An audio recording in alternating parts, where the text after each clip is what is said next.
So I've been playing around with a Vive for about a year now, and it's been pretty slow going, but I haven't really stopped using it, which goes some way to showing that it's a little more than a novelty item, which you would hope for given the price tag. However, it's pretty obvious that the platform is still lacking in major content, as most of the titles that get released are little more than tech demos trying out new movement methods, exploring ways in which to use the controllers, or proving an engine's capability. The idea behind this video is to show some of the titles I've been playing around in recently, which is what I have playing in the background of this video. There's a mixture of free titles and games I've managed to pick up on sales because VR games are surprisingly expensive given you only tend to get an hour or two at the most. I'll start with the locomotion techniques, as this seems to be one of the biggest issues I've found with the titles I've been trying out. I'm slightly limited in terms of my movement as I only have a space big enough for seated or standing use. What this means is I have to rely entirely on the movement systems games have, which don't require you to actually walk around much. The normal way this is achieved is by using a teleportation system which features in almost every single game. It works relatively well, but it does somewhat break the immersion as it doesn't really replicate reality, which is ultimately what you're trying to do, and it doesn't really work in games which require you to move around quickly. I particularly struggled dealing with the wereballs in Serious Sam as I couldn't teleport around, then turn quick enough to find out where it had gone, and the best way to deal with them seemed to be to just stand still and shoot it, while allowing them to ram you repeatedly. Another method which has been used is a blink system, which allows you to use the trackpad to edge your way around. It's like a short teleport which can be used whenever is needed, and it does help with this problem, but I found it to be quite disorientating after prolonged use. And the final method I've tried is the traditional controller movement system you would use on any gamepad, which although I found it initially disorientating, and it nearly led to me overbalancing a couple of times, once I'd got used to it, it really wasn't that bad. I think the current movement methods I've tried are adequate, but something better really needs to be developed to maintain the immersion of the experience, otherwise it doesn't feel quite as rewarding as it could be. Another topic I'd like to hit on is the graphical quality of the majority of the games is pretty poor. It generally looks like something from the early to mid 2000s, but I will say that for the most part it doesn't really bother me purely because of the truly 3D feel that you get in the games. The ability to pick up objects and rotate them around and inspect them up close at all angles is interesting enough that you tend to ignore that they're actually quite plain. Obviously as the technology develops over time this will improve, and we'll laugh about how bad this actually looks.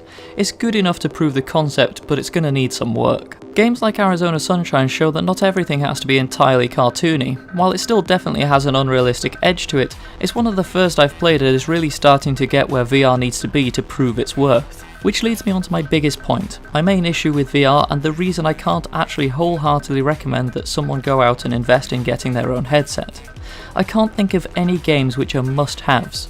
Most of the stuff that I've tried has been interesting, but rarely does it have any lasting value. Selling several £100s worth of hardware which need an expensive gaming rig to run a few hours of game time is a pretty hard sell, and if VR is really going to take off, it needs to get some big name games in there for it to really take off. The only game which I've put any decent amount of time into is Audio Shield, which I named as my best VR game of 2016. I've now put over 50 hours into it purely because it actually makes for quite a good workout game. And I'm not entirely sure how I feel about the horror titles I've tried out. Some work purely just on cheap jump scares, which while they work, it's an entirely hollow experience which just makes it feel unpleasant.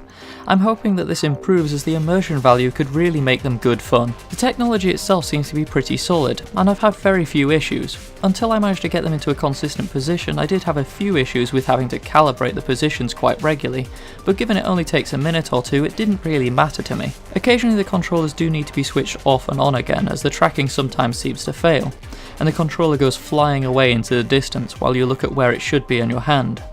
But this is quite rare, and usually it's because I've left the tracked area that I'm supposed to be in. The only real problem I had was around Christmas time when I tried to do a hardware update and the system failed partway through, leaving my lighthouses with half an update.